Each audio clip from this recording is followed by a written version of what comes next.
Session போடுறதுக்காக ஒரு leader join பண்ணியிருக்காங்க. ஸோ சாரை பற்றி சொல்லணும்னு பார்த்தீங்கன்னா, திருச்சி மாவட்டத்தை சேர்ந்தவர். ஸோ தன்னுடைய பிகாம் எம்பிஏ கிராஜுவேஷன் முடிச்சுட்டு ஒரு கவர்மெண்ட் ஜாப்க்காக பல எக்ஸாம்லாம் எழுதி பல முயற்சிகள் பண்ணி எந்த விஷயங்களும் அவருக்கு சரிபட செயல்படலை. ஸோ அந்த மாதிரி சமயத்தில் தான் சாருக்கு நம்முடைய பயோலஜிக்கல் பிஸ்னஸ் வாய்ப்பை பற்றி தெரியுது.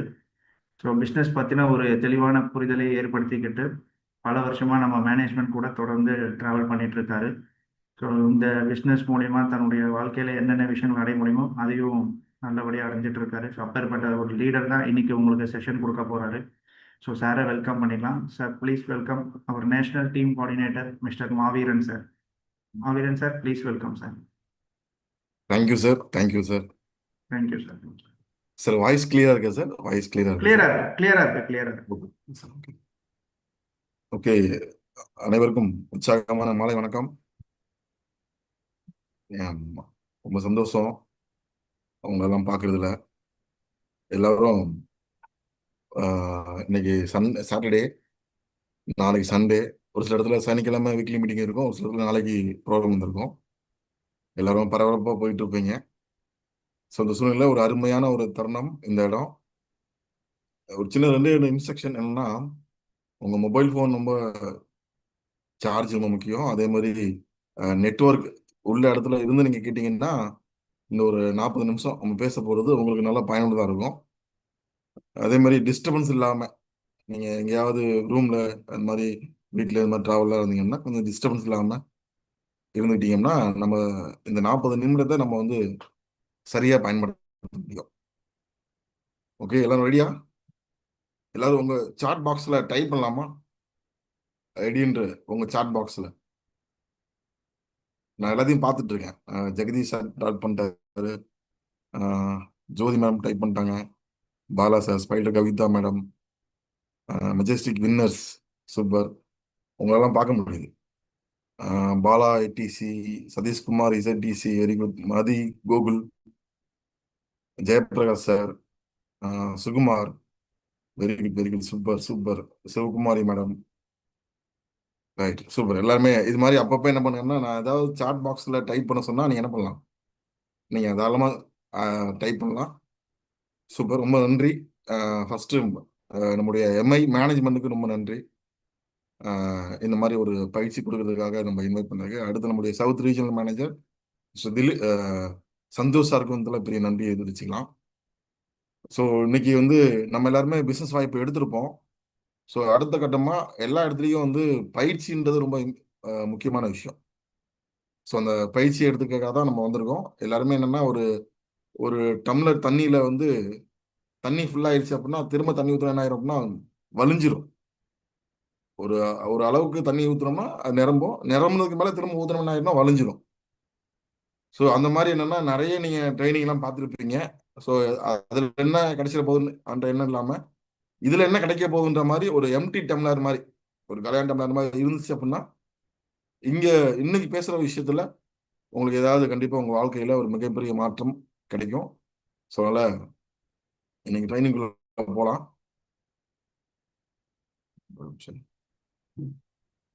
என்னோட வாய்ஸ் எல்லாம் கிளியராக இருக்குது தானே? ஒரு தம்ஸ் அப் கொடுக்கலாம். Okay super super. சந்தோஷம். ஸ்க்ரீன் தெரியுதா சார்? சார் தெரியுது, தெரியுது. Okay okay okay okay okay. Super. என்னுடைய பேர் வந்து மாவீரன். சொந்த ஊர் பார்த்தீங்கன்னா நமக்கு திருச்சி மாவட்டம் தான்.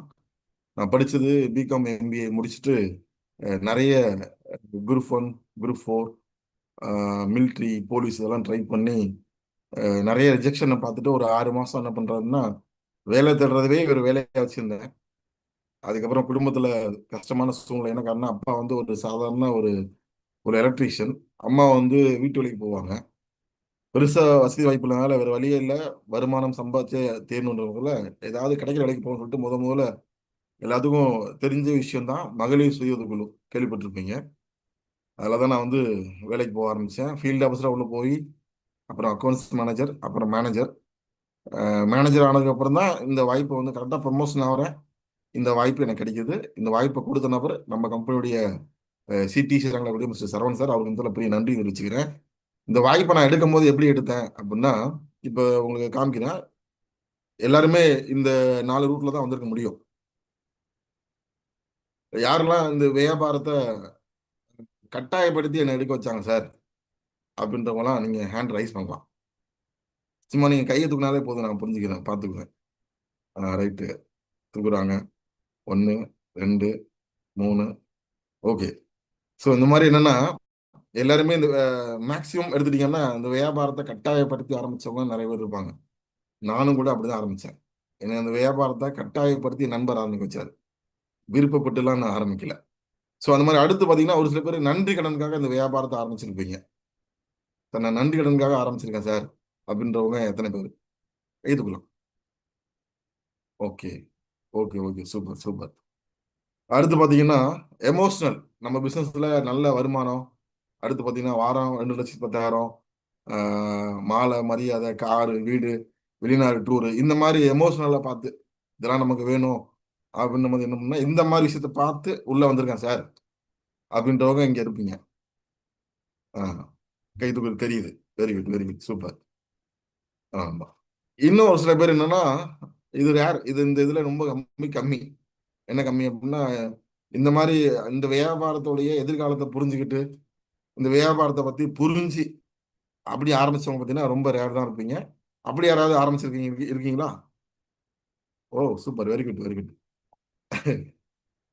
நீங்க எல்லாரும் மண்டையில கை வச்சா தெரியும், சுட்டிச்சு அப்படின்னா அது பொய்ன்னு அர்த்தம். ஆமா, ரைட்டா, இதுல இருப்பீங்க. ரொம்ப சந்தோஷம். நீங்க என்னன்னா நீங்க கட்டாயப்படுத்தி இந்த வியாபாரத்தை நீங்க ஆரம்பிச்சிருந்தாலும் சரி, இது யாருக்குன்னா அது பேசிக்கா ஒரு புது டிஸ்ட்ரிபியூட்டருக்கான ஒரு ட்ரைனிங் ப்ரோக்ராம். நிறைய பேர் ஆல்ரெடி இந்த ட்ரைனிங் அட்டன் பண்ணிருப்பீங்க. அப்படி இருந்தா கூட பரவாயில்ல, இது நீங்க ஒவ்வொரு ட்ரைனிங்லயும் ஒவ்வொரு ஒரு அனுபவம் நமக்கு கிடைக்கும். அந்த மாதிரி பார்க்கும்போது என்னன்னா நீங்க எந்த வழியில நீங்க இந்த வியாபாரத்தை ஆரம்பிச்சாலும் சரி, கட்டாயப்படுத்தி ஆரம்பிச்சாலும் சரி, இல்ல நன்றி கடனுக்கு ஆரம்பிச்சாலும் சரி, நான் எமோஷனல் ஆரம்பிச்சாலும் இது இது எப்படி ஆரம்பிச்சாலும் பரவாயில்ல. ஆனா இந்த இடத்துக்கு நீங்க எப்படி வரணும் அப்படின்னா புரிஞ்சுக்கிட்டு இந்த வியாபாரத்தை பண்ணாதான் நம்ம சக்சஸ் ஆக முடியும். சரிங்களா? அதனால இந்த வியாபாரத்தை புரியறதுக்காக தான் இப்ப இந்த இந்த பயிற்சியை நம்ம வச்சிருக்கோம். இந்த பயிற்சியை நம்முடைய நிறுவனம் ஏற்பாடு பண்ணியிருக்காங்க. ஸோ இதுல ஃபர்ஸ்ட் பார்க்குற விஷயம் என்னன்னா இன்னைக்கு நிறைய பேர் என்னன்னா பணம் சம்பாதிக்கிறதுக்காக நிறைய முயற்சி பண்றோம். எப்படியாவது வேலைக்கு போய் நம்ம முன்னேறலாம்னு நினைச்சிட்டு இருக்கோம். ஒரு சில ஆதாரத்தை நான் இப்போ உங்கள்கிட்ட காமிக்கலான்னு இருக்கேன். இது பாத்தீங்கன்னா சன் டிவில வந்த நியூஸ் தான் அது.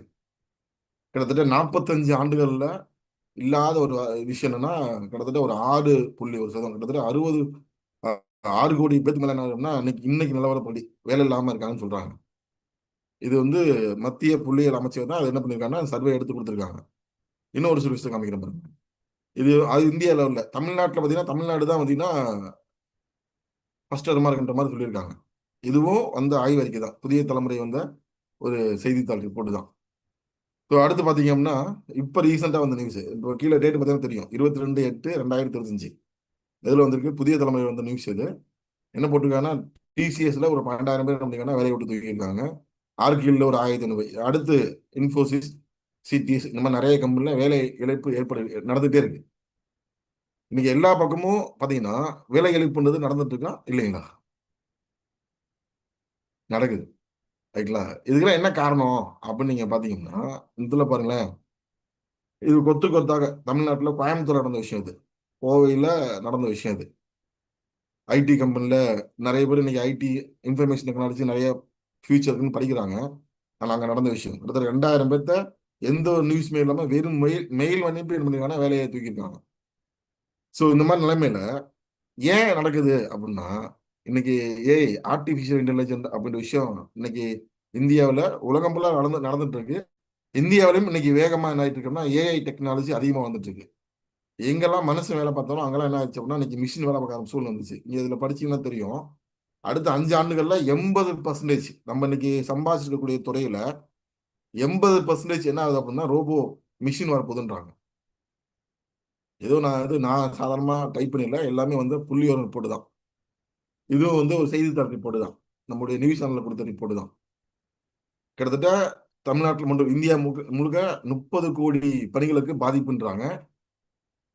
உலக அளவில் வேர்ல்டு லெவலில் பார்த்தீங்கன்னா கிட்டத்தட்ட 9%. 9% கிட்டத்தட்ட யோசிச்சுப்பாங்களேன். உலகத்துல 600 கோடி மக்களோ 700 கோடி மக்கள் இருக்காங்க. அப்ப எவ்வளவு பேருக்கு இந்த ஏஐ டெக்னாலஜி மாற்றம் வந்ததுனால, ஏன் நம்ம ஊர்ல நீங்க யோசிச்சு பாத்தீங்கன்னா நம்ம ஊர்லயே நீங்க யோசிச்சு பார்க்கலாம் நிறைய விஷயத்த. கம்பேர் பண்ணி பார்க்கலாம். பாருங்களேன், எல்லாமே பிளட் டெஸ்ட் எப்படி பண்ணிட்டு இருக்கோம் அப்படின்னா, இன்னைக்கெல்லாம் முன்னாடிலாம் வந்து ஹாஸ்பிட்டல் போனோம், பிளட் கொடுப்போம், ஒரு 3 நாள் ஆகும் அந்த ரிப்போர்ட் வரதுக்கு. இப்போ பார்த்தீங்கன்னா நிறைய டெக்னாலஜி வந்துருச்சு. இப்போ டெக்னாலஜி உங்க கண்ணை ஸ்கேன் பண்ணா போதும், உங்க ஃபுல் பாடியோடைய ரத்தம் எவ்வளவு இருக்கு, அதோடைய பிரச்சனை என்ன, எல்டிஎல் எவ்வளவு இருக்கு, லோ டென்சிட்டி, இது மாதிரி எவ்வளவு கொலஸ்ட்ரால் இருக்கு, எல்லாமே உப்பு எல்லாமே கண்டுபிடிச்சு கொடுத்துரும் மிஷின்ஸ். இது பார்த்தீங்கன்னா யுவன் சங்கர் ராஜா சொல்லியிருக்காரு, அடுத்த ஒரு 10 ஆண்டுகள்ல ஏஐ வந்ததுனால மியூசிக் டைரக்டர்ஸ் கூட நிறைய பேருக்கு வேலை வாய்ப்பு இல்லைன்னு சொல்றாங்க. ஓகேங்களா, இன்னும் ஒரு சில ஆதாரத்தை உங்கள்ட்ட நம்பலான் இருக்கேன். இது தமிழ்நாட்டில் கும்பகோணம் நடந்த விஷயம். அது ஒரு ரோபோட்டிக் ஆசிரியர் நியமிச்சிருக்காங்க.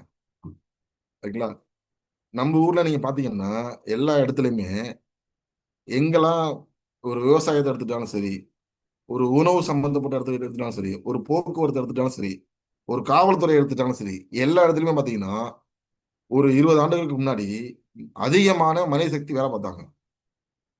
இப்பெல்லாம் என்ன ஆயிடுச்சு அப்படின்னா மனித சக்தி குறைஞ்சிருச்சு. டெக்னாலஜி மாற்றம், இந்த ஏஐ வந்தனால நிறைய வேலை இழப்பு ஏற்படுறதுக்கு. ஒரு பக்கம் வேலையில திண்டாட்டம், இன்னொரு பக்கம் ஏஐயோட வளர்ச்சி அதிகமாகனால வேலையை விட்டு தூக்கிட்டு இருக்காங்க. நம்ம லைஃப்ல என்ன பண்ண போறோம் யோசிச்சு பாருங்களேன். அப்ப நமக்கு கிடைச்சிருக்கக்கூடிய வரப்பிரசாதம் நம்முடைய பிசினஸ் அப்படின்றது ரொம்ப ரொம்ப, நம்ம லீடு சொல்லுவாங்க அடிக்கடி, கடவுளால ஆசீர்வதிக்கப்பட்ட மக்கள் மட்டும்தான் அந்த மாதிரி வாய்ப்பு இருக்குன்னு சொல்லுவாங்க. உண்மையிலுமே அதான் உண்மை. ரைங்களா, ஏன் சொல்றேன் அப்படின்னா, ஒரு சில இங்க பாருங்க, எல்லாத்துக்கும் இந்த மாதிரி ஒரு சக்சஸ்ஃபுல் லைஃப் வாழணுன்ற ஆசை இருக்கு. இந்த மாதிரி வீடு கட்டணும் அப்படின்ற ஆசை கண்டிப்பா எல்லாத்துக்கும் இருக்கும், இல்லாம இருக்காது. ஸ்விம்மிங் பூலோட, ஒரு கார்டனோட, ஒரு கார் பார்க்கிங்கோட, ஒரு காருக்கு 2 கார் யூஸ் பண்ற மாதிரி, இந்த மாதிரி ஒரு லக்ஸரியான லைஃப் வாழணுன்ற ஆசை எல்லாத்துக்கும் இருக்கா இல்லைங்களா? கை தூக்கலாம். வெரி குட், சூப்பர், கை தூக்க தெரியுது. இந்த மாதிரி பாத்தீங்கன்னா, இந்த மாதிரி அடுத்து இந்த மாதிரி ஒரு ஒரு வீட்டில் எடுத்துட்டீங்கன்னா, ஒரு பைக் இல்ல, 2 பைக்கு, 4 பைக்கு, இந்த மாதிரிலாம் வச்சு கனவு பைக்குன்னு சொல்லுவாங்க, பிஎம்டபிள்யூ, இந்த மாதிரி நிறைய பைக்கு நம்ம ஆசைப்பட்டு ஒன்று இது மாதிரி இருக்கும், ஆசைலாம் இருக்கும். ஆசை இருக்கா இல்லைங்களா? இருக்கு. ஸோ அடுத்து இந்த மாதிரி பார்த்தீங்கன்னா, நம்ம வீட்டில் இந்த மாதிரி ஒரு கார் இருக்கணும், நம்ம இந்த மாதிரி வாழ்க்கை வாழணும்னு நம்ம ஆசைப்படுறோம். இப்போ நம்ம எல்லாருமே பயணம் செய்கிறோம். எப்படி பயணம் செய்கிறோம் அப்படின்னா, பஸ்ஸில் பார்த்தீங்கன்னா இடிச்சு புடிச்சு, அதில் கூட்டம் பார்த்தீங்கன்னா ஃபுட்பாலில் தொங்கிட்டு, அடுத்து ட்ரெயினில் பயணிச்சாலும் அங்கே அன்ரிசர்வ்டு ஏறிட்டு, ஏகப்பட்ட ட்ரபுளோட தான் நம்ம எங்கே பயணம் செஞ்சாலும் பயணம் செய்கிறோம். ஆனால் ஒரு சக்ஸஸ்ஃபுல் லைஃப் பர்சன் எப்படி வாழ்வாங்க அப்படின்னா, இந்த மாதிரி ஒரு ப்ரீமியம் காரில் அழகா ஏசியில் இந்த மாதிரி வாழணும்னு ஆசை இருக்கும். இதுக்காக தான் நம்ம பிஸ்னஸ் எடுத்திருக்கோம். ரைட்டா? ஸோ அடுத்து நம்மளுடைய பசங்களுக்கு நல்ல ஒரு கேரியர் அமைச்சு தர மாதிரி ஒரு படிப்பை நல்ல ஒரு சிபிஎஸ்சி சிஸ்டத்தில் நல்ல ஒரு ஸ்கூல்ல சொல்லி தரணுன்ற ஆசை எல்லாத்துக்கும், படிக்க வைக்கணும்னு ஆசை இருக்கும். அடுத்து ஹெல்த்தி ஃபுட்டு. இன்னைக்கு நிறைய நோய் வர்றதுக்கான காரணத்துல நம்ம சாப்பிட்ட உணவு வகைகளில் மாறிடுச்சு. ஆனால் இன்னைக்கு நிறைய பேர் நல்லா சக்ஸஸ்ஃபுல் லைஃப் வாழ்றவங்க நல்லா ஹெல்த்தியா இருக்காங்க. எப்படி அப்படின்னா, அவங்க நல்லா ஹெல்த்தி ஃபுட்டை சூஸ் பண்ணி சாப்பிட்ற அளவுக்கு அவங்களுடைய பொருளாதாரம் இருக்கு. நமக்கும் நல்ல ஹெல்த்தி ஃபுட்டை சாப்பிடணும்னு ஆசை இருக்கு. ஆசை ஆசையாக தான் இருக்கு. ரைட்டுங்களா, நம்ம நினைக்கிறோம் என்ன பண்ணலாம் அப்படின்னா முடியல, இருக்கிறத வச்சு என்ன பண்றோம் அப்படின்னா நம்ம வாழ்ந்துட்டு இருக்கோம். ரைட்டுங்களா. ஸோ அடுத்து பார்த்தீங்கன்னா காஸ்டியூம்ஸ், விதவிதமான ஒரு காஸ்டியூம்ஸ், 30 நாள்னா 30 நாள் ட்ரெஸ்ஸு, இடத்துக்கு ஏற்றாற்போல். ஒரு ஃபங்க்ஷன்னா ஃபங்க்ஷன் மூல ட்ரெஸ்ஸு, ஒரு ஃபெஸ்டிவல் எங்கேயாவது போகிறோம் அப்படின்னா அந்த மூல ஒரு ட்ரெஸ்ஸு, ஒரு டூர் போகிறோம்னா அது மாதிரி ட்ரெஸ்ஸு, ஒரு ட்ராவலில் இருக்கணும்னா அது மாதிரி ட்ரெஸ்ஸு, வீட்டில் இருக்கணுமா அது மாதிரி ட்ரெஸ்ஸு, இந்த மாதிரி பிசினஸ் மீட்டிங் வரணும்னா விதவிதமான ட்ரெஸ்ஸு, இப்படின்னு நமக்கு நிறைய ஒரு மாதம் ஒரு 360 நாள் அப்படின்னா ஒவ்வொரு நாளைக்கு ஒவ்வொரு ட்ரெஸ் போகணுன்ற கனவு ஆசை இருக்கு. இந்த மாதிரி ஜுவல், நம்ம வீட்டில் விதவிதமான நகைகள், நிறைய நெக்லஸு, ரிங்கு, இது மாதிரி பிரேஸ்லெட், இந்த மாதிரிலாம் நமக்கு போடணுன்ற ஆசை இருக்கு. இந்த மாதிரி வாழ்ந்துட்டு இருக்கவங்களும் இருக்காங்க. Yes or no? இருக்காங்க இல்லைங்களா?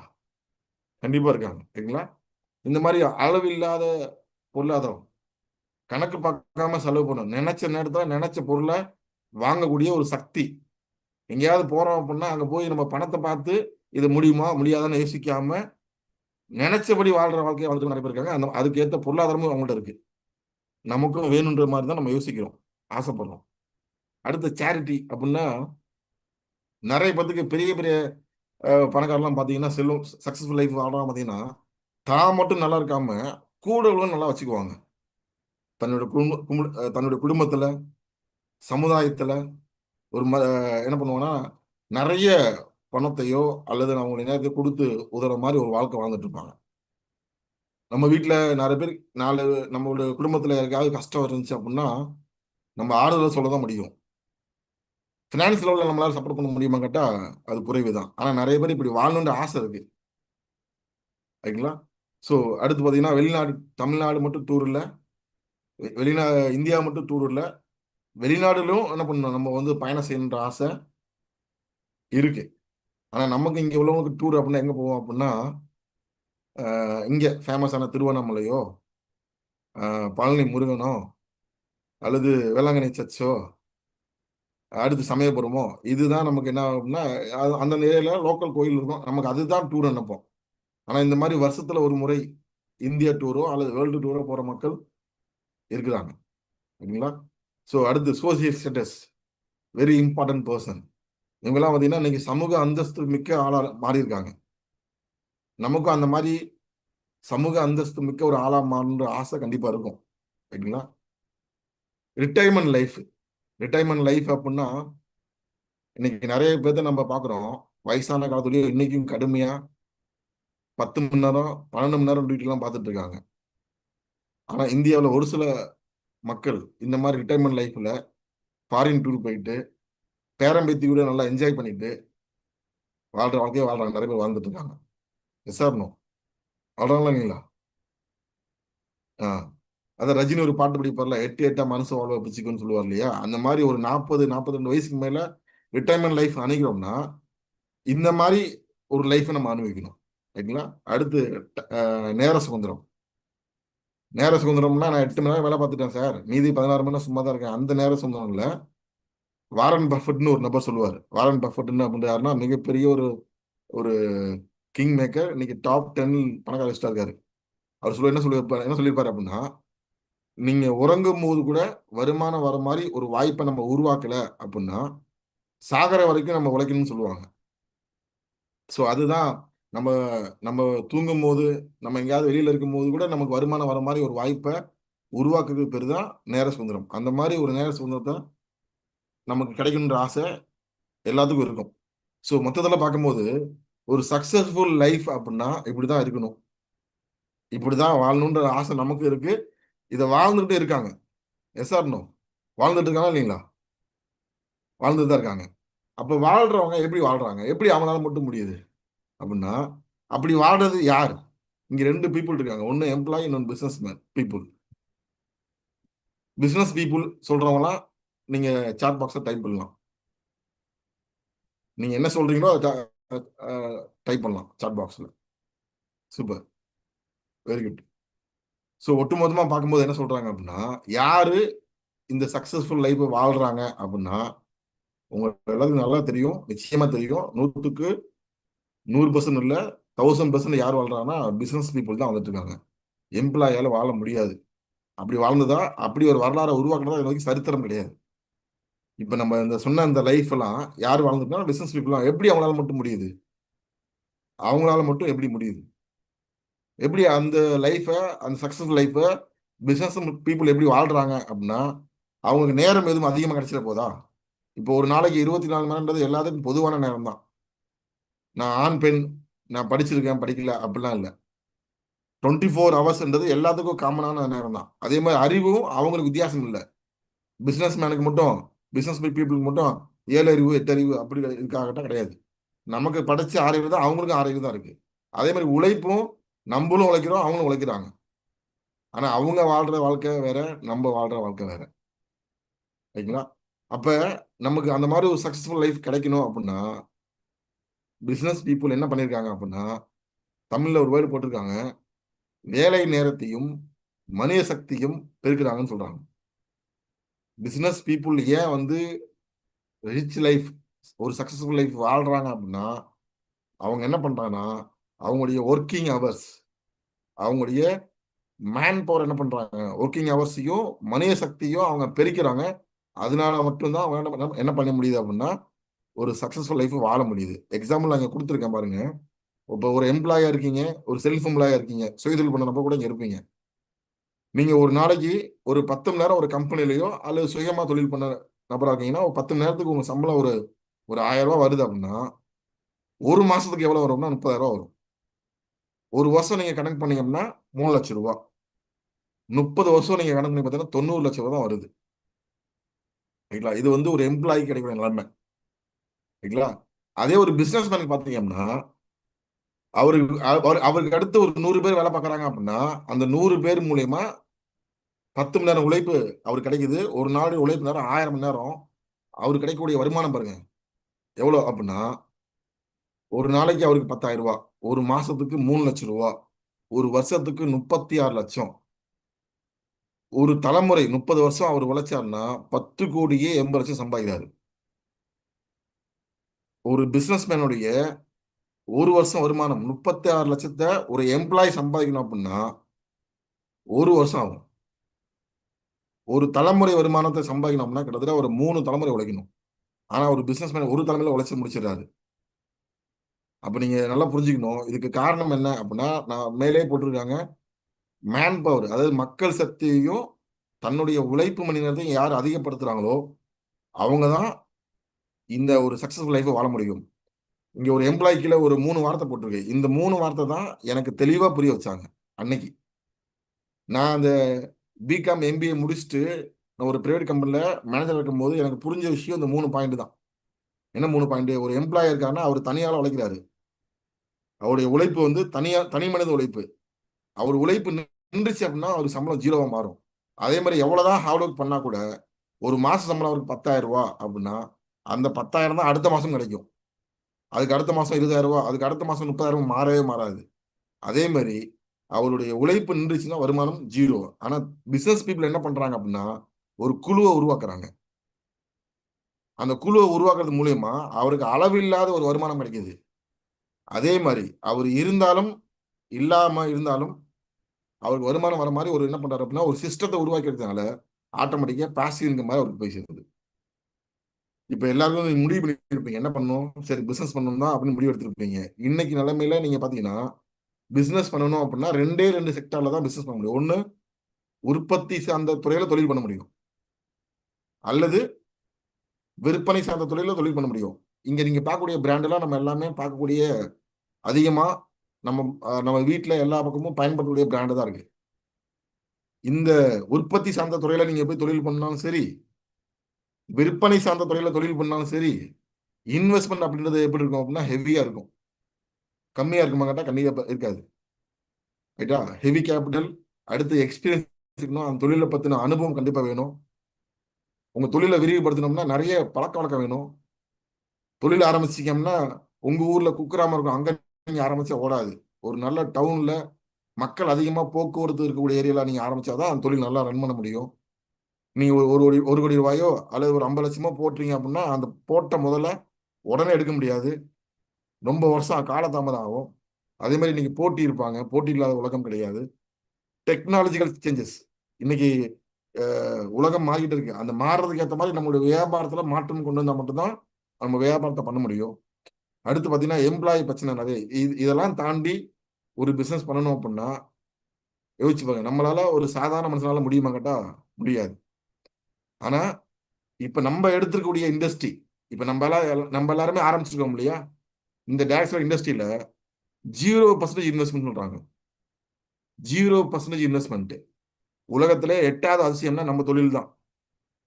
ஏன் அப்படின்னா 0 இன்வெஸ்ட்மெண்ட்ல உலகத்துல எந்த மூலைக்கு போனாலும் உங்களால தொழில் ஆரம்பிக்க முடியாது. ஆனா 0 இன்வெஸ்ட்மெண்ட்ல ஒரு தொழில் பண்ண முடியும் அப்படின்னா நம்மளுடைய டைரக்ட் செல்லிங் தான். ஒண்ணே ஒண்ணு, நம்மளுடைய உழைப்பு தான் இங்க நம்ம இன்வெஸ்ட்மெண்ட்டா பண்ண போறோம். அந்த உழைப்பை வச்சுதான் இப்ப நம்மளோட லீடர்ஸ் நீங்க பார்த்துருப்பீங்க. நமக்கு பார்க்கக்கூடிய NTC, ITC, sir CTC, ITC, diamond எல்லாருமே இன்னைக்கு ஒரு 0 இன்வெஸ்ட்மெண்ட்ல தான் இன்னைக்கு சம்பாதிச்சிருக்காங்க. அப்படியாப்பட்ட ஒரு சூப்பரான இண்டஸ்ட்ரி தான் நம்ம கையில கிடைச்சிருக்கு அப்படின்னா நம்ம எல்லாமே கண்டிப்பா கடவுளுடைய ஆசீர்வாதப்பட்ட நம்ம தான். நம்ம எல்லாமே நம்ம அப்பா அம்மா பண்ண புண்ணியம் தான் நமக்கு வாய்ப்பு கிடைச்சிருக்கு. நம்ம பண்ண புண்ணியமா, நம்ம மூதாதை பண்ண புண்ணியமா நமக்கு வாய்ப்பு கிடைச்சிருக்கு. ஸோ அந்த டைரக்ட் செல்லிங் அப்படின்றது சாதாரண விஷயம் கிடையாது. இன்னைக்கு 1855 இந்த வியாபாரம் ஆரம்பிச்சிட்டாங்க. கிட்டத்தட்ட 120 வருஷமா இந்த வியாபாரம் உலகம் ஃபுல்லா நடந்துட்டு இருக்கு. இது எங்க சம்மந்தமா ஆரம்பிச்சிருக்காங்க அப்படின்னா யூஎஸ்ஏல தான் ஆரம்பிச்சிருக்காங்க. கிட்டத்தட்ட 170 நாடுகள்ல இந்த வியாபாரம் நடந்துட்டு இருக்கு.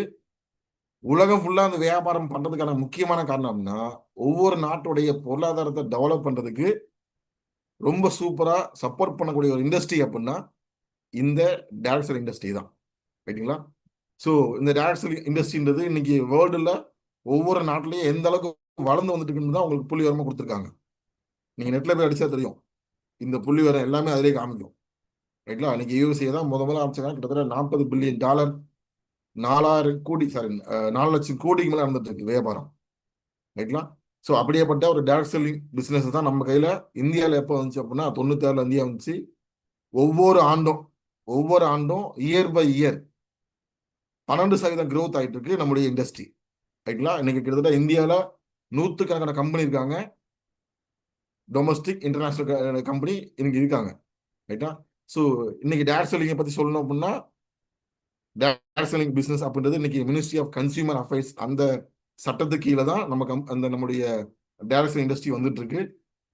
அதோடைய கவர்மெண்ட் ஆர்டர் இது பார்த்தீங்கன்னா டைரக்ட் செல்லிங் இண்டஸ்ட்ரியை 96ல இந்தியாவுக்குள்ள கொண்டு வந்தாங்க.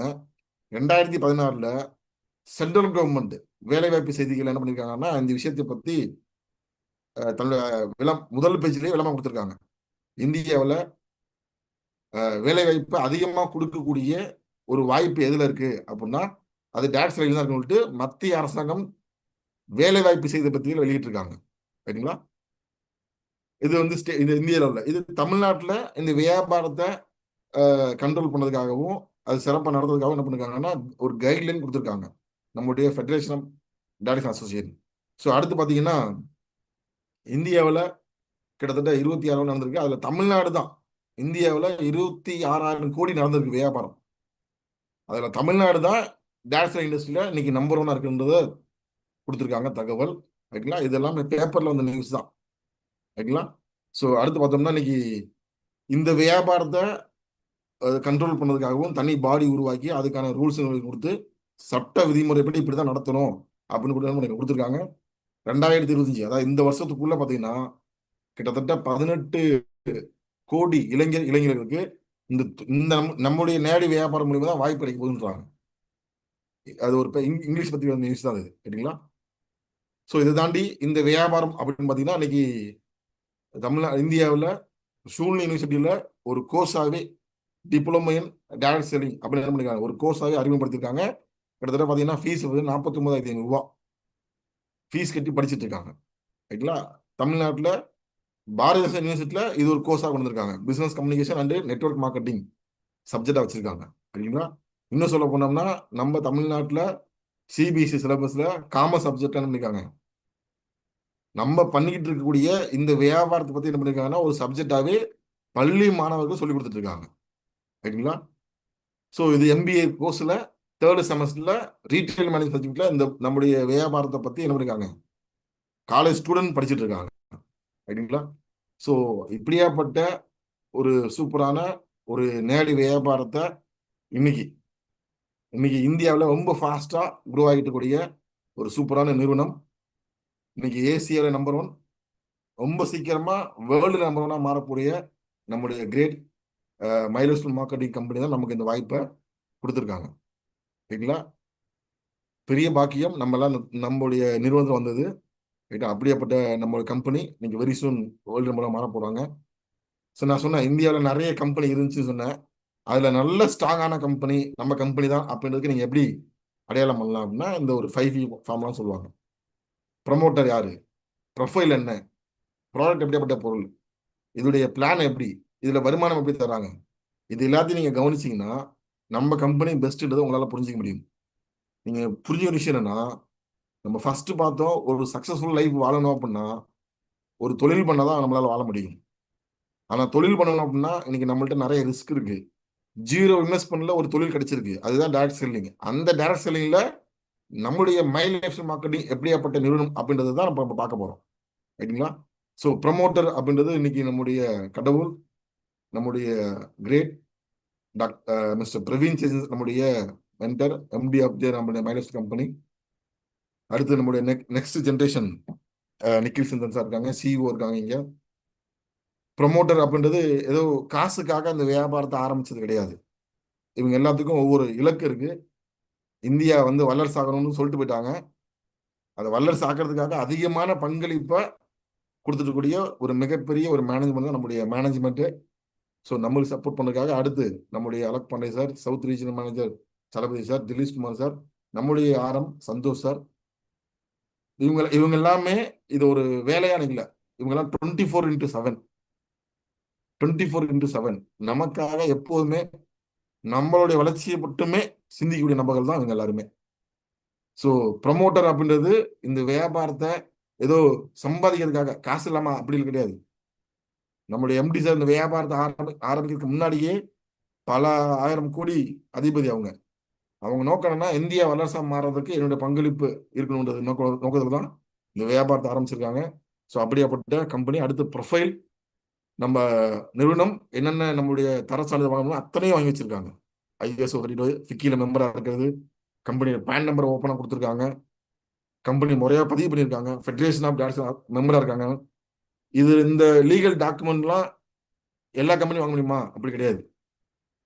ரைங்களா? இதுக்குன்னு ஒரு சில குவாலிட்டி இருக்கு. அதெல்லாம் இதுல இருந்தா மட்டும்தான் இந்த மாதிரி ஒரு சான்றிதழ் நம்ம வாங்க முடியும். ரைட்டுங்களா? ஸோ அடுத்து நம்ம கம்பெனியோட ப்ரொஃபைல்ல சொல்லும்போது இந்தியாவில் பிக்கஸ்ட் கம்பெனி டேரக்ட் செல்லிங்ல, இந்தியாவில் வேர்ல்டு நம்பர் 1 மாறப்படும். அதுல இருந்து மாற்றம் இல்லை. அடுத்து மொபைல் அப்ளிகேஷன்றது இன்னைக்கு நம்ம எல்லாத்து கையிலையும் நம்மளுடைய மொபைல்லே பார்த்துக்க முடியும். எவ்வளோ பிவி நடந்திருக்கு, வருமானம் எவ்வளோ, எல்லாமே நீங்க பார்த்து முடியும். ஸோ அதுவும் நம்ம கம்பெனியில் பெனிஃபிட் இருக்கு. அடுத்து வேர்ல்டு கிளாஸ் ப்ராடக்ட். நம்ம நிறுவனத்துடைய எல்லா பொருளுமே தரமான பொருளுக்கு நிறைய ஆதாரத்தை நீங்களே பொருளை பயன்படுத்தியிருப்பீங்க. அது சொல்லணும்னு அவசியம் இல்லை. அடுத்து நம்மளுடைய பொருள் எல்லாமே கிடைக்கிறதுக்காக கிட்டத்தட்ட ஒரு 700 கடைகளுக்கு மேல நம்மளோட பியூசியாவும் இந்தியா ஷாப்பிங் நம்மளுடைய பர்ச்சேஸ் பண்ணதுக்கு இருக்கு. இது இல்லாமல் ஆன்லைன்லயும் நம்ம பொருள் பர்ச்சேஸ் பண்ணிக்கலாம். அடுத்து ஒவ்வொரு பொருளுமே ஆயுஷ் பிரீமியம் மார்க் பொருள், FSSAI அப்ரூவ்டு ப்ராடக்ட் வாங்கி வச்சிருக்காங்க. அடுத்து நம்முடைய பிளான் இன்டர்நேஷனல் டைரக்ட் செல்லிங் அப்படின்ற ஒரு ஸ்டாண்டர்ட்ல நம்ம கம்பெனி பிளான் வச்சிருக்காங்க. அடுத்து இன்னும் நிறைய பொருள் 2030க்குள்ள கிட்டத்தட்ட ஒரு 1000 பொருளை நம்ம நிறுவனம் கொண்டு வர போகுது. சரிங்களா? அடுத்து கிட்டத்தட்ட 2,10,000 அமௌண்ட்டா இன்னைக்கு நிறைய பேர் வாங்கிட்டு இருக்காங்க. அடுத்து foreign trip, rewards and recognising, அடுத்து supporting system all over India ஃபுல்லா. அதாவது நம்ம தொழிலை வளர்க்கறதுக்காக நிறைய எஜுகேஷன் சப்போர்ட் பண்றாங்க நம்ம நிறுவனம் ஹார்வர்ட் சக்சஸ் மூலியமா.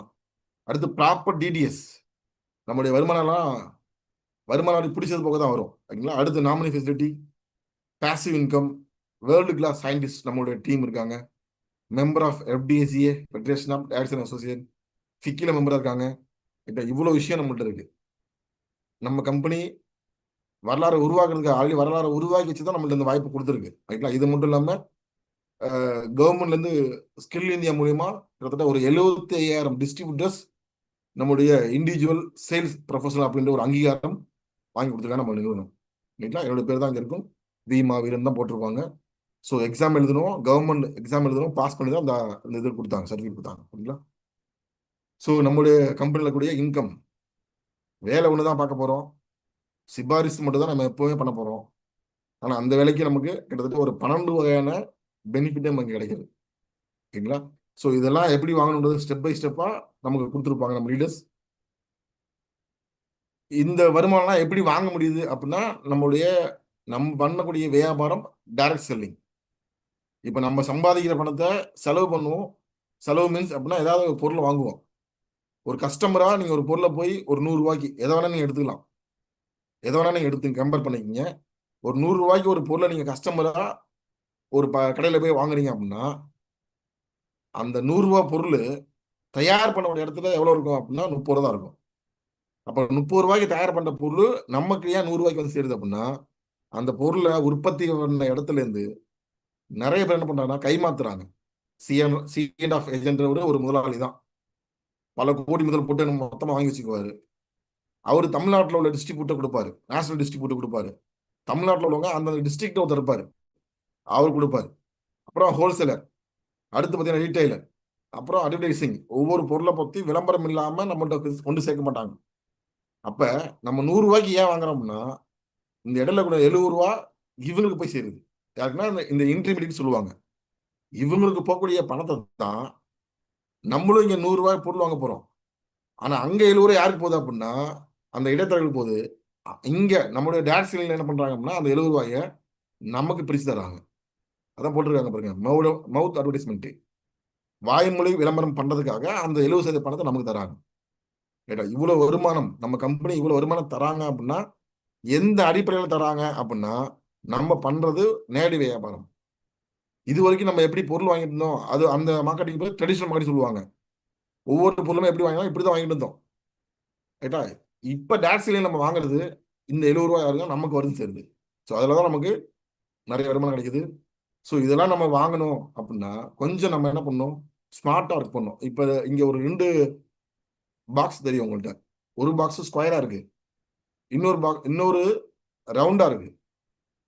மேல வார்த்தையை பார்த்தீங்கன்னா புரியும், ஒர்க் ஸ்மார்ட்டர் நாட் ஹார்டர். நிறைய பேருக்கு இந்த வியாபாரம் சிரமமா இருக்கும்.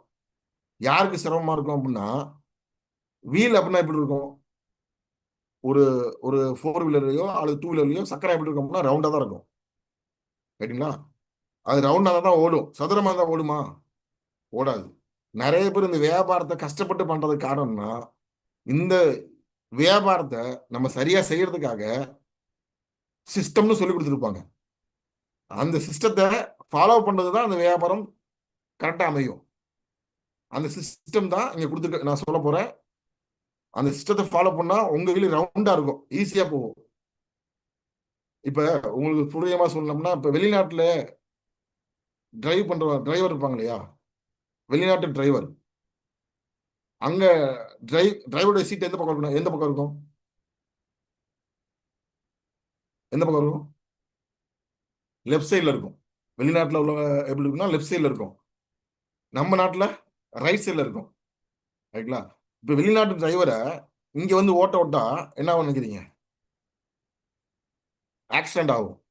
ஒரு 3 மாசம் 6 மாசம் ஆகணும் பழகுறதுக்கு. ரைட்டுங்களா? நம்மளும் அப்படிதான், நம்ம இங்கேருந்து அங்க போய் அந்த வண்டியை ஓட்டோம்னா உடனே ஓட்ட முடியாது. ஒரு 3 மாசம் 6 மாசம் ஆகணும். ரைட்டுங்களா? இப்ப இது ஒரு சிஸ்டம். அதே மாதிரி இந்த வியாபாரத்தை சிஸ்டம் படி நீங்க செஞ்சீங்கன்னா ஈஸியா இருக்கும். சிஸ்டத்தை மீறும் போது தான் நமக்கு சிரமமா இருக்கும். அந்த சிஸ்டம் தான் என்ன அப்படின்னா, இங்க ஒரு 7 ஸ்டெப் இருக்கு. 7 ஸ்டெப். ரைட்டா? நமக்கு சக்சஸ்ஃபுல் லைஃப் கிடைக்கணும் அப்படின்னா இந்த 7 ஸ்டெப்பை கரெக்டாக ஃபாலோ பண்ணா போதும். முதல்ல ட்ரைனிங் மீட்டிங் அப்படின்றது ரொம்ப ரொம்ப முக்கியம். வார வாரம் பேசிக் ட்ரைனிங் இருக்கு, மீட்டிங் இருக்கு. இது எல்லாமே நம்ம அட்டன் பண்ண தான் இந்த வியாபாரத்தை வர முடியும். அடுத்து ஸோ இந்த 7 ஸ்டெப்பை நம்ம என்ன பண்றோம், கொஞ்சம் பிரீஃபா பார்க்க போறோம். இந்த வியாபாரத்தை நம்ம செய்யணும் அப்படின்னா முதல்ல என்ன பண்ணணும் அப்படின்னா லிஸ்ட் மேக்கிங் எடுக்கணும். லிஸ்ட் மேக்கிங் இல்லாம இந்த வியாபாரத்தை, சார் நான் ரொம்ப நாலேஜ் எனக்கு அதிகமா இருக்கு, நான் இதுக்கு முன்னாடி பார்த்த துறையில எனக்கு 10 வருஷம் 20 வருஷம் எனக்கு அனுபவம் இருக்கு, இதெல்லாம் ஜுஜிபின்னு நினைச்சீங்கன்னா அதுதான் இங்க தவறு. நீங்க இதுக்கு முன்னாடி நீங்க கூட இருக்கக்கூடிய துறையில நீங்க பெரிய ஒரு கிங் மேக்கரா இருக்கலாம். ஆனா இந்த வியாபாரத்துல சிஸ்டம் படி செஞ்சாதான் சக்சஸ் பண்ண முடியும். அதுல நீங்க ஃபர்ஸ்ட் பண்ண வேண்டிய முதல் வேலை என்ன பண்ணணும்னா லிஸ்ட் மேக்கிங் எடுக்கணும். ரைட்டுங்களா? பொருள் பெயர் பட்டியல் எடுக்கணும். ஏன் பெயர் பட்டியல் எடுக்கணும் அப்படின்னா, ஒரு நிமிஷம்,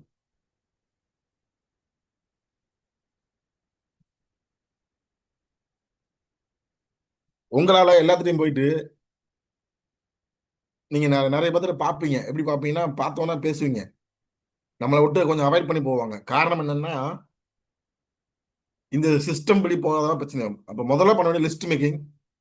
உங்களுக்கு தெரிஞ்ச நபர்கள் என்ன பண்ணோம் அப்படின்னா ஒரு நோட்லயோ அல்ல டைரியிலோ யார்கிட்ட இந்த வியாபாரத்தை பத்தி பேச போறோம், யாருக்கெல்லாம் அந்த வியாபாரத்தை சொல்லலாம் அப்படின்னு நம்ம ஒரு லிஸ்ட் எழுதணும்.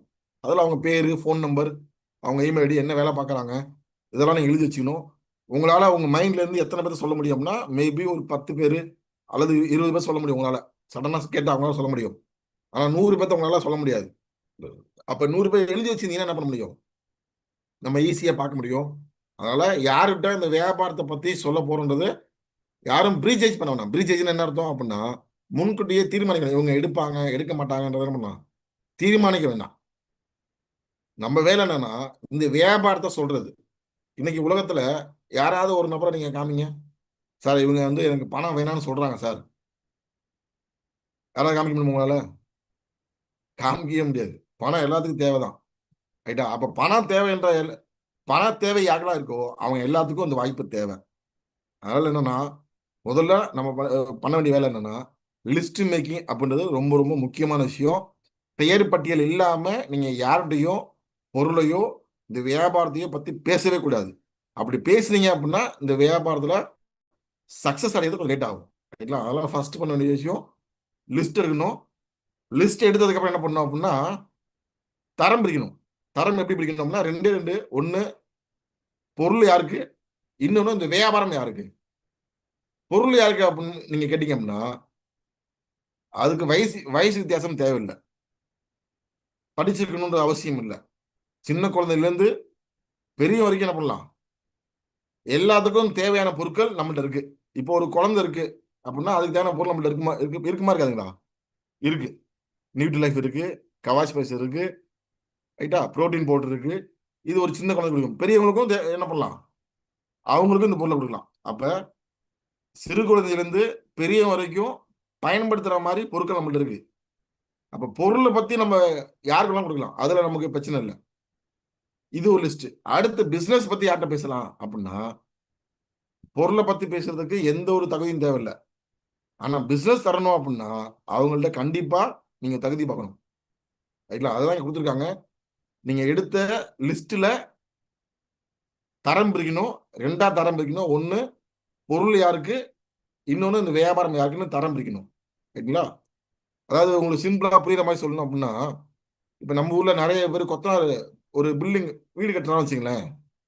வீடு கட்டுறவங்கள மேஸ்திரி இருப்பாரு,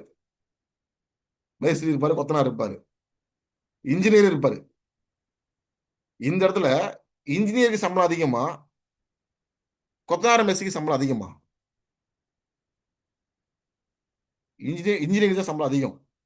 என்ன காரணம் அப்படின்னா அவர் கொஞ்சம் மைண்டா ஒர்க் பண்ணுவார். இந்த கொத்தனார் என்ன பண்ணுவாங்கன்னா உடல் உழைப்பு கொடுப்பாங்க. சிம்பிளா சொல்லுவாங்க, உடல் உழைப்பை மட்டும் நம்பி வாழ்றவங்க பெருசா வாழ்க்கையில முன்னேற முடியாது. மைண்ட் ஒர்க்னு சொல்லுவாங்க. அவங்க தான் இன்னைக்கு லைஃப்ல பெரிய ஆளா இருப்பாங்க. அந்த மாதிரி இங்க கொஞ்சம் கொஞ்சம் மைண்ட் நம்ம என்ன பண்ணணும், கொஞ்சம் யோசிக்க வைக்கணும். அந்த மைண்டுக்கு தான் யாருக்கு இந்த வியாபாரம் தேவை, யாருக்கு பொருள் தேவை அப்படி என்ன பண்ணும், அவங்கள தரம் பிரிக்கணும். தரம் பிரிச்ச நபர் என்ன பண்ணும், அதுல ஒரு 3 லிஸ்ட். தரம் பிரிச்ச நபர்கள்ட்ட ஒரு 3 லிஸ்ட். அது பொருள் பொருள் லிஸ்ட் இருந்தாலும் சரி, நம்ம இந்த வியாபார லிஸ்ட் இருந்தாலும் சரி. ஃபர்ஸ்ட் ஏன்றவங்க யாரு அப்படின்னா நம்ம இந்த வியாபாரத்தை செய்யறோம்னு சொன்னோம்னா அவங்க நம்பிக்கை ஒன்றா எடுப்பாங்க. இது ஏ கேட்டகரி. நம்ம சொன்னா உடனே இவங்க செஞ்சா சரியாப்பா இருக்கும் அப்படின்னு சொல்லுவாங்க. அவங்க தான் ஏ கேட்டகரி. பி அப்படின்னா யாரு அப்படின்னா நம்மளுடைய அச்சீவ்மெண்ட்டை பார்த்து, நம்ம வளர்ச்சியை பார்த்து, நம்ம வருமானத்தை பார்த்து உள்ள வருவாங்க. பொருளை பயன்படுத்தி அதை ஆதாரத்தை காமிச்சோம்னா அந்த வியாபாரத்தை பொருளை வாங்கிக்குவாங்க. இவங்க தான் பி. சின்றவங்க யாரு அப்படின்னா கேள்வி மட்டும் தான் கேட்பாங்க. ஆனா அவங்க அந்த வியாபாரத்தை ஆரம்பிக்க மாட்டாங்க, பொருளையும் வாங்க மாட்டாங்க. ரைட்டா? ஸோ நீங்க அந்த சின்ற என்ன பண்ணணும், அவங்கள விட்டுறணும். ஏபியை என்ன பண்ணணும், நம்ம பார்க்கணும். நம்ம எடுத்த லிஸ்ட்ல ஏபியை பார்க்கணும். பார்த்தாச்சு. அவங்கள எப்படி இந்த பிசினஸ்க்காக நம்ம தயார்படுத்துறது. நிறைய பேர் நிறைய சூப்பரா பண்றோம். ஆனா இந்த இடத்துல தான் அந்த இன்வைட்டிங் இடத்துல தான் நமக்கு மிஸ் பண்றோம். ஒரு மீட்டிங் கூப்பிட்டு வர மாட்டாங்க சார், ஒன் டு ஒன் பேசினா எடுக்க மாட்டாங்க. காரணம் என்னன்னா அவங்கள அணுகுமுறை இருக்கு இல்லையா. லிஸ்ட் எடுத்துட்டோம், அந்த லிஸ்ட் எடுத்து தரம் பிரிச்சிட்டோம். தரம் பிரிச்சதுக்கு அப்புறம் நீங்க என்ன பண்ணணும் அப்படின்னா அவங்கள்ட்ட உங்களுடைய ரிலேஷன்ஷிப் ரொம்ப முக்கியமா இருக்கணும்.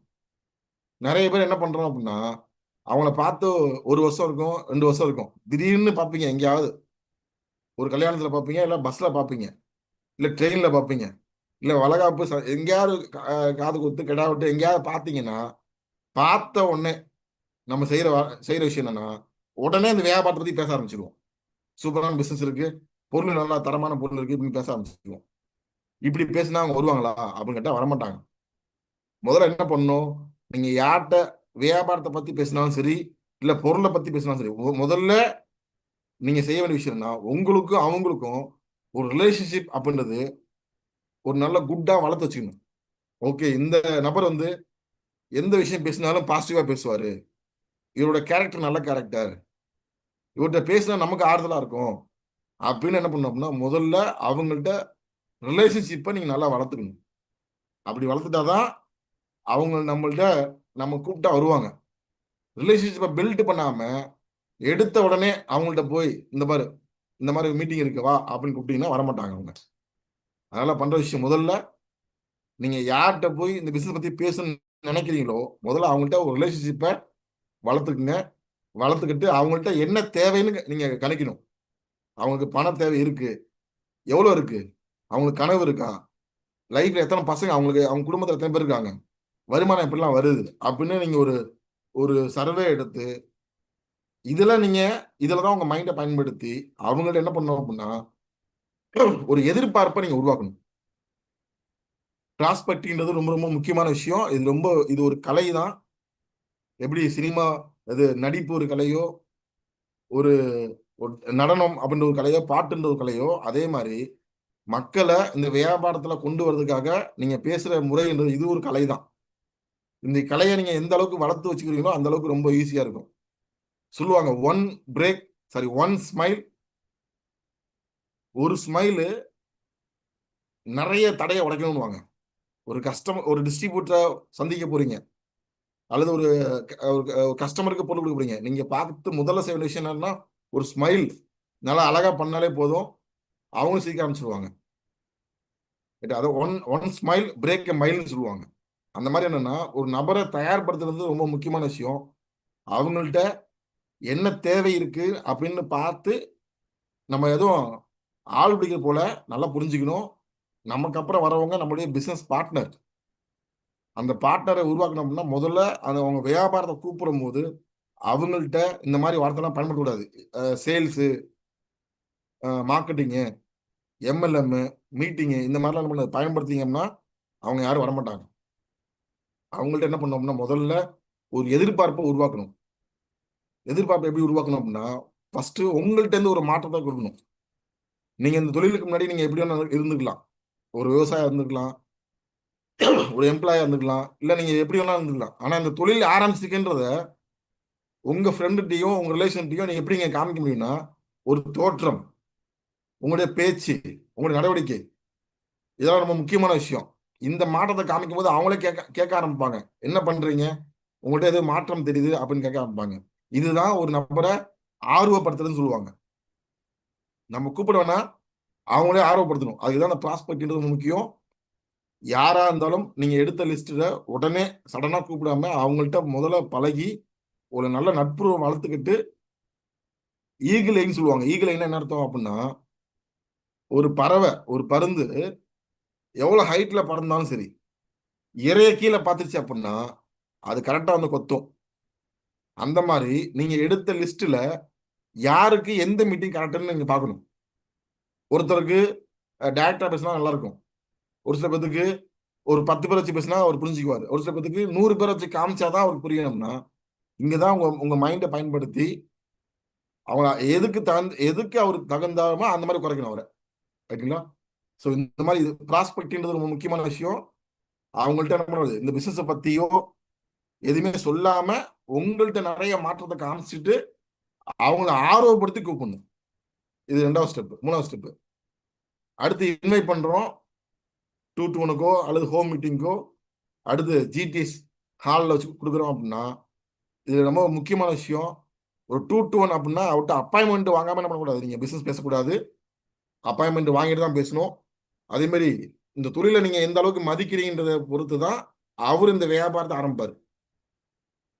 பேசிட்டு இருக்கும்போது செல்போன் ஒன்றுன்றது, வேற எங்கேயாவது கவனத்தை சிதறடிக்கிற மாதிரி பண்றது, அந்த மாதிரிலாம் இல்லாம எந்த மீட்டிங்ல இருந்தாலும் ஒரு 1 hour மீட்டிங் அப்படின்னா அந்த 1 hour அந்த இடத்த விட்டு நகராம முழுக்க முழுக்க நமக்கு முன்னாடி உள்ளவங்க என்ன பேசுறாங்களோ அதை கவனிச்சுட்டு இருந்தீங்கன்னா இந்த வியாபாரத்தை சக்சஸ் பண்ண முடியும். ஸோ அதனால நீங்க சூஸ் பண்ண நபர்களை அவங்களுக்கு தகுந்தாற் போல் 2 to 1 அல்லது ஹோம் மீட்டிங்கோ அல்லது வீக்லி மீட்டிங்கோ அல்லது மெகா மீட்டிங்கோ அவங்களை கூப்பிடுங்க. கூப்பிடும்போது அவங்கள்ட்ட அப்பாயின்மெண்ட் வாங்கி தான் நம்ம பண்ணணும். அப்பாயின்மெண்ட் வாங்காம கம்பல் பண்ணி கொடுத்தோம்னா செட் ஆகாது. ரைட்? அதனால ரொம்ப முக்கியமான விஷயம். ஸோ அடுத்து பிளான் பிரசன்டேஷன் அப்படின்னும் போது நம்ம முக்கியமான விஷயம் 2 to 1ல இருக்கும்போது நிறைய உங்களுடைய வருமானத்துடைய ஆதாரத்தெல்லாம் பிரிண்ட் எடுத்து வச்சுக்கணும். நிறைய பேர் இந்த செல்போன்ல காமிக்கணும்னு காமிப்பாங்க, அது ப்ரூஃப் கிடையாது. பிரிண்ட் அவுட்டா எடுத்து வச்சு பேசணும். அதே மாதிரி பார்த்தீங்கன்னா இந்த பேங்க்ல அக்கௌண்ட்ல ட்ரீட்டான பிரிண்ட் போட்டு காமிக்கணும். இதெல்லாம் நீங்க கையில வச்சுக்கணும். ரொம்ப முக்கியமான விஷயம்னா நல்ல ஒரு பேகு, அதுல நம்மளுடைய MA application, product book, plan book, அடுத்து நம்மளுடைய இன்கம் ப்ரூஃப், நம்மளுடைய அச்சீவ்மெண்ட் ஏதாவது சின்ன சின்ன மாற்றம் ஏதாவது உங்களுக்கு கிடைச்சிருக்கு அப்படின்னா அந்த ப்ரூஃப்லாம் நம்ம வச்சுட்டு தான் பேசணும். எப்போவுமே உங்க கையில பேக் ரொம்ப முக்கியமான விஷயம். ஒரு ஹால் மீட்டிங் போறீங்க அப்படின்னா அங்க ஃப்ரண்ட் ரோல உட்கார வைக்கணும், பின்னாடி உட்கார வச்சுக்கூடாது. நீங்க அங்க உட்காரச்சின்னா கவனம் செதறிடும். ஃப்ரண்ட் ரோல நம்மளும் கூட உட்காந்து கவனிச்சிருந்தோம்னா கண்டிப்பா அந்த கெஸ்ட் ரிசல்ட்டா மாறுவாரு. அதுல எந்த மாற்றமும் இல்லை. ஒரு நியூ கெஸ்ட் கிட்ட பிளானை பத்தி கரெக்டா அவரு உள்வாங்கினாலே அவர் கண்டிப்பா அந்த பிசினஸ் எடுத்துருவாரு. அவர் டிஸ்டர்ப் பண்ற மாதிரி ஏதாவது சூழ்நிலை அமைந்தாதான் அவர் கவனம் செதுறும் போது கண்டிப்பா பிளான் புரியாது. புரியலன்னா அந்த வேலை பார்த்து ஆரம்பிக்க முடியாது, லேட் பண்ணுவார். இன்னைக்கு நாளைக்கு ஆளை விடுவாரு அப்படி சொல்லுவாரு. அப்ப கரெக்டான இடத்துல கரெக்டான நபருக்கு கூட உட்கார வச்சு இந்த பிளானை கொடுத்தோம்னா கண்டிப்பா ரிசல்ட்டா மாறும். அதுல எந்த மாற்றமும் இல்லை. ஓகேங்களா? ஸோ அடுத்து பிளான் கொடுத்தாச்சு, ஃபாலோ பண்ணணும். பிளான் கொடுத்த நபர்ல எவ்வளவு நேரத்துக்கு அப்புறம் பார்க்கணும்னா 24 ஹவர்ஸ்ல பை செல்ஃப் லீடர் வருவான்னு எதிர்பார்க்க கூடாது. சார் எனக்கு லீடர் இருக்காங்க சார், டிசி இருக்காங்க, ஆர்ச்சர் ஒரு டிசி ஏடிசி இருக்காங்க, அப்பெல்லாம் நீங்க பார்க்க கூடாது. பிசினஸ் கொடுத்துட்டீங்களா 24 ஹவர்ஸ்ல திரும்ப போய் நீங்களே பார்த்து என்ன பண்ணலாம், அவர்கிட்ட இந்த பிசினஸ்ல ஏதாவது சந்தேகம் இருந்துச்சுன்னா கேட்கக்கூடாது. அவர் ஏதாவது கேட்டார்னா நீங்க சொல்லி சீனியாரிட்டியை புரிய வச்சு என்ன பண்ணணும் அப்படின்னா இமீடியட்டா அவர் இந்த வியாபாரத்தை ஆரம்பிக்கணும். சீனியாரிட்டியை சொல்லணும் அவர்கிட்ட. சீனியாரிட்டியை சொல்லணும்னா அவர் ஒருவேளை லேட் பண்ணுவார். ஓகேங்களா? ஸோ அதுக்கு முன்னாடி நிறைய அவருக்கு நிறைய குடும்பத்துல கஷ்டம், நிறைய லாஸ் இது மாதிரி நடந்தா கூட பாஸ்ட் இஸ் பாஸ்ட் மறந்துருப்பான். இதுக்கப்புறம் என் கூட கைகோரு, கண்டிப்பா உன் லைஃப்ல மிகப்பெரிய ஒரு பொருளாதார மாற்றம் கொண்டு வரது நான் இருக்கேன் அப்படின்னு ஒரு ஓன் கேரண்டி நல்லா ஸ்ட்ராங்கா கொடுத்தீங்கன்னா கண்டிப்பா எடுப்பாங்க. ரைட்டுங்களா? லீடர் இருக்காரு, கம்பெனி இருக்கான்னு சொன்னீங்கன்னா நம்பிக்கை வராது. நான் இருக்கேன், என்ன நம்பி இந்த வியாபாரத்தை நீ ஆரம்பின்னு சொன்னீங்கன்னா 100% இந்த வியாபாரத்தை ஆரம்பிப்பாங்க. ரைட்டுங்களா? ஸோ அவங்கள்ட்ட அந்த புக்ல லிஸ்ட் எல்லாம் காமிக்கணும். ஏன்னா ஒரு சில பேர் எப்படி இருப்பாங்கன்னா, நம்ம இந்த வியாபாரத்தை பத்தி பேசும்போது சொல்லுவோம், சார் நீங்க இந்த பிசினஸ் ஆரம்பிக்கிறீங்க, ஆரம்பிச்சதுக்கு அப்புறம் 2 பேர்த்த இன்ட்ரடியூஸ் பண்றீங்க அப்படின்னு சொல்லும் போது அந்த 2 பேத்துக்காக தான் என்ன பார்க்க வந்திருக்கியா அப்படின்னு ஒரு சில பேர் இப்படி ரிவர்ஸ்ல யோசிப்பாங்க. அவங்கள்ட்ட நான் வந்து உனக்காக தான் பார்க்க வந்திருக்கேன் அப்படின்னு நீங்க சொல்லணும் அப்படின்னா அவங்க நீங்க டைரியில் எழுதிருப்பீங்களா, பேர் எழுதிருப்பீங்க இல்லையா, அந்த டைரியை எடுத்து அதுல அவர் பேர் இருக்கு அப்படின்னா அதை காமிக்கணும். பேர் இல்லாம போகக்கூடாது. அப்பதான் அந்த பேரை அவர் காமிக்கும் போதுதான், சப்போஸ் நீங்க ஒரு 100 பேர் இருக்கீங்க, அந்த 100 பேர்ல அவர் ஒரு 50 ஒரு 10வது ஆளா இருக்காரு, அப்ப அவர் புரிஞ்சுக்குவார். அவர் பேரை பார்த்தோன்னு புரிஞ்சுக்குவார். என்ன புரிஞ்சுக்குவாருன்னா, ஓகே இது வந்து நமக்கான வாய்ப்பு. ஏன்னா அவர் லிஸ்ட்ல 100 பேர் இருக்காங்க, நம்ம எடுக்காட்டி கூட என்ன பண்ணுவாங்க, அவர் வேற யாரும் போய் பார்ப்பாரு, இது நமக்காக தான் அவர் நம்ம பார்க்க வந்தா, அப்பதான் புரிஞ்சுக்குவாரு. ஸோ அதனால ரொம்ப முக்கியம்னா ஃபாலோ பண்ணும்போது 24 ஹவர்ஸ்ல ஃபாலோ பண்ணணும். ரைட்டுங்களா? உங்களுக்கு சப்போர்ட் பண்ண நான் இருக்கேன்னு சொல்லிட்டு ஒரு ஓன் கேரண்டி கொடுக்கணும். அவருடைய லிஸ்ட்ல இருக்கு, நீங்க எடுக்காட்டி நான் பண்ண போறேன், அடுத்தது நான் பார்க்க போறேன் அப்படின்ற கேரண்டி கொடுக்கும்போது அவர் இமீடியட்டா அந்த வியாபாரத்தை ஆரம்பிப்பாரு. மேக்சிமம் உடனடியா அவர் நேரத்தை தள்ளி போடாம அங்கேயே அவர் ஃபார்ம் ஃபில் பண்ணி முடிஞ்சா அந்த இடத்துல இந்த வியாபாரத்தை ஆரம்பிக்கிறதுக்கான ஒரு ஆக்ஷன் அட்வான்ஸோ அல்லது ஃபுல் அமௌண்ட் என்ன பண்ணலாம், வாங்கலாம். ஸோ நான் சொன்ன இந்த சிஸ்டம் தான் இப்போ இந்த ஜூம் வழியா அல்லது யூடியூப் வழியா பார்க்குறவங்களுக்கு இது ஒரு 40 நிமிஷம். இது ஆக்சுவலாக வந்து நம்ம வந்து ஒரு ஒரு 3 ஹவர்ஸ் 4 ஹவர்ஸ் பேசுகிற விஷயங்கள். உங்களுடைய டைரக்ட் லீடர்ஸ் நிறைய விஷயம் சொல்லி கொடுத்துருப்பாங்க, பெருசாக நம்ம சொல்ல கிடையாது. அவங்க சொல்லிக் கொடுத்த விஷயத்தையே நம்ம கரெக்டாக ஃபாலோ பண்ணாலே போதும். ரைட்டா? ஸோ இது நம்ம நிறைய நீங்கள் கேள்விப்பட்டிருப்பீங்க, நிறைய ட்ரைனிங்ல நீங்கள் விஷயத்தெல்லாம் பார்த்துருப்பீங்க. ஏன் மூலியமா ஏதாவது ஒரு டிஃப்ரெண்ட் ஐடியா இந்த இதில் கிடைக்கலாம். நீங்க பார்க்கக்கூடிய கெஸ்ட் ஃபாலோ பண்ணும்போது ஒரு சில நபர்கள் இந்த மாதிரி பதில் சொல்றதுக்கு வாய்ப்பு இருக்கு. என்ன பதில் சொல்லுவாங்க அப்படின்னா, இது மாதிரி நிறைய கம்பெனி வந்துட்டு போச்சுல, இந்த கம்பெனி அப்படித்தானே அப்படி சொல்லக்கூடிய வாய்ப்பு இருக்கு. அப்படி நீங்க சொல்றாங்க அப்படின்னா நீங்க அவங்கள்ட்ட கேட்கக்கூடிய விஷயம் என்னன்னா, எந்த கம்பெனி வந்துட்டு போச்சுன்னு கேட்கணும். அவங்களுக்கு ஒரு சில பேருக்கு தெரியாது, கம்பெனி பேரே தெரியாது. ஆனா சொல்லுவாங்க, சும்மா அடிச்சு விடுவோன்ற மாதிரி அடிச்சு விடுவாங்க. இது மாதிரி ஏகப்பட்ட கம்பெனி வந்துட்டு போச்சுல, எந்த கம்பெனி வந்துட்டு போச்சு சொல்லு அப்படின்னு கேட்டீங்கன்னா தெரியாது.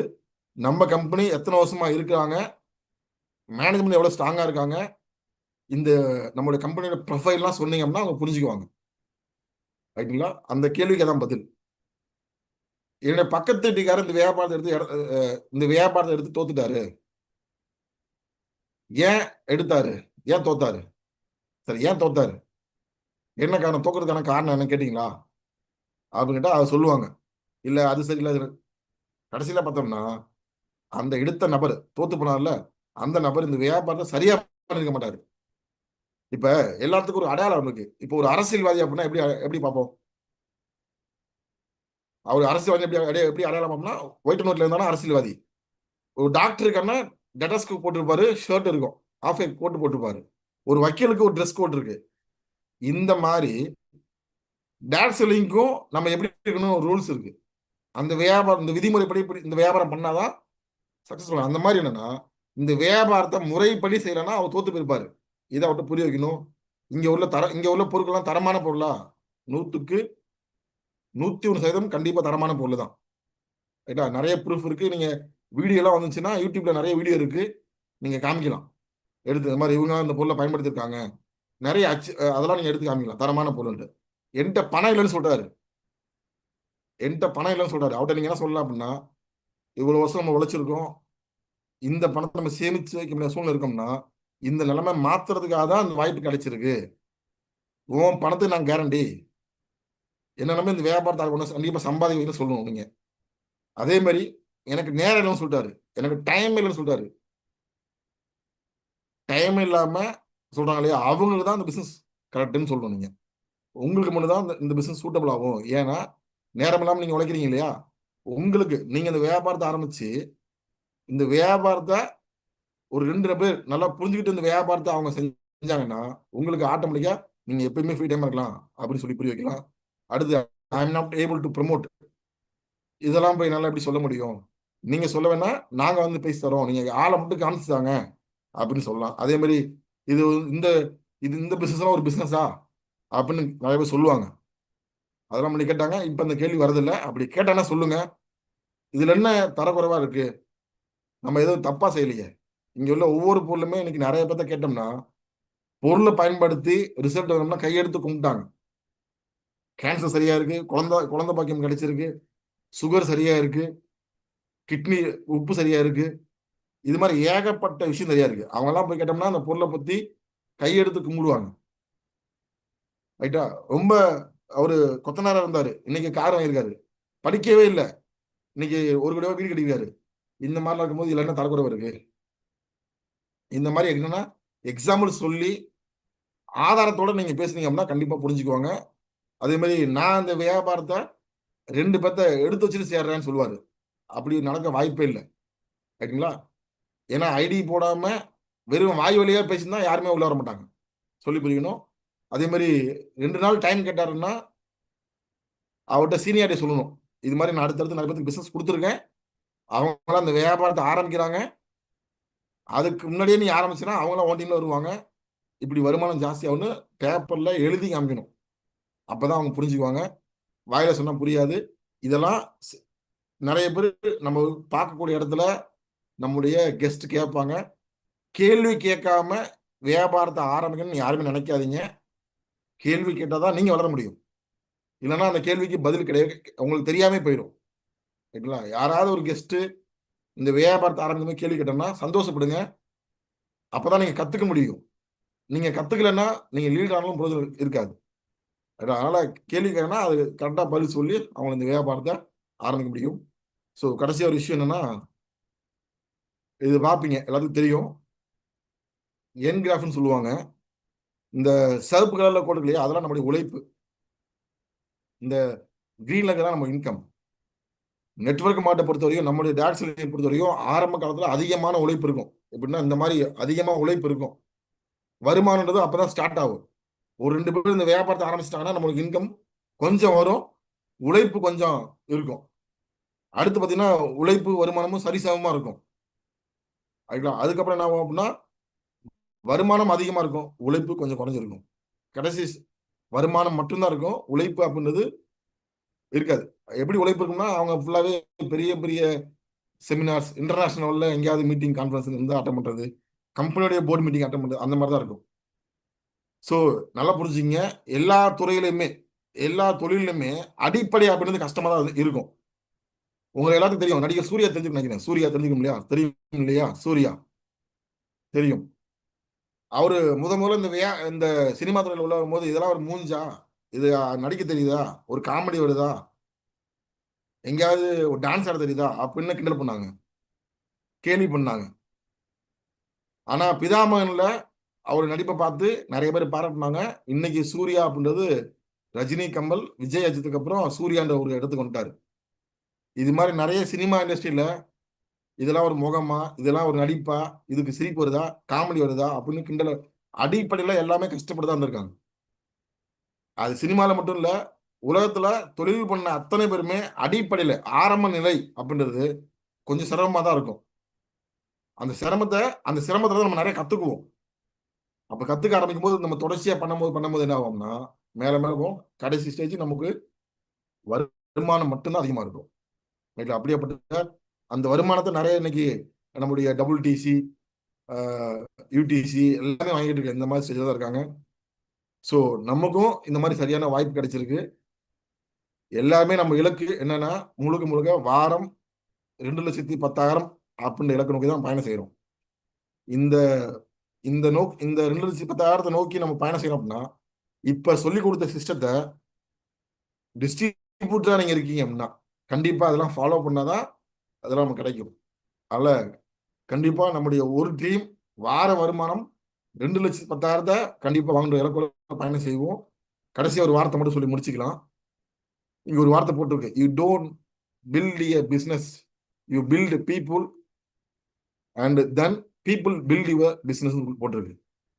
நம்முடைய வியாபாரத்துல நீங்க பெருசா வளரணும், பெருசா டீம் வேணும், பெருசா பொருளாதாரம் வேணும் அப்படின்னா முதல்ல நீங்க பண்ண வேண்டியது என்னன்னா, மக்களை நீங்க வளர்க்கணும். மக்களை உறவு மேலாம வளர்த்தாதான், மக்களை வளர்த்தாலே போதும். மக்கள் என்ன பண்ணுவாங்கன்னா ஆட்டோமேட்டிக்கா நம்மளுடைய வியாபாரத்தை வளர்ந்து வந்துருவாங்க. ஸோ அதனால உங்க டீம்ல உள்ள டிஸ்ட்ரிபியூட்டரை கரெக்டா உறவு மேலாம வளர்த்து கொண்டு வாங்க. அவங்க வியாபாரத்தை கண்டிப்பா பெரிய அளவு கொண்டு போவாங்க. ஸோ இவ்வளவு நேரம் இந்த ட்ரைனிங்கை கண்டுகளிச்ச அனைவருக்கும் ரொம்ப நன்றி சொல்லிக்கிறேன். இந்த கிடைச்ச தகவலை வெறும் தகவலா மட்டும் இல்லாம அதை நீங்க செயல்படுத்தி பார்க்கும்போது அதோடைய அனுபவத்தை நீங்க அவங்களால பார்க்க முடியும். சரிங்களா? ஸோ இந்த ஒரு 40 நிமிஷம் உங்களுக்கு இந்த ட்ரைனிங் கிடைச்சிருக்கு அப்படின்னா இந்த லைஃப்ல நீங்க அப்ளை பண்ணி பார்க்கணும். கண்டிப்பா ஒரு பெரிய மாற்றம் உங்க எல்லாத்துக்கும் கிடைக்கும்னு நம்புறேன். எல்லாரும் பொருளாதாரத்துல, ஆரோக்கியத்துல சிறப்பா இருக்கணும். ஸோ இந்த வாய்ப்பை கொடுத்த நம்முடைய கிரேட் மேனேஜ்மெண்ட் MI லெஃப்ட் மார்க்கெட்டிங்க்கும் நம்முடைய சார் நன்றி சொல்லி முடிச்சுக்கிறேன். தேங்க்யூ லீடர்ஸ், ரொம்ப நன்றி. Thank you sir. Thank you sir. ரொம்ப நன்றி மாவீரன் சார். தேங்க்யூ நம்மளுடைய வருங்கால லீடர்ஸ்க்காக ஒரு அருமையான செஷன் கொடுத்துருக்கீங்க. ஸோ லீடர்ஸ் சார் சொன்ன விஷயங்களை நீங்கள் நோட் பண்ணி வச்சுக்கிட்டு நீங்களும் நம்மளுடைய பிஸ்னஸில் கண்டிப்பாக எல்லாரும் ஒரு அச்சீவ்மெண்ட் ஆகணும். என்னுடைய மனமார்ந்த வாழ்த்துக்கள். அடுத்த ஒரு செஷனில் சந்திப்போம் லீடர்ஸ்.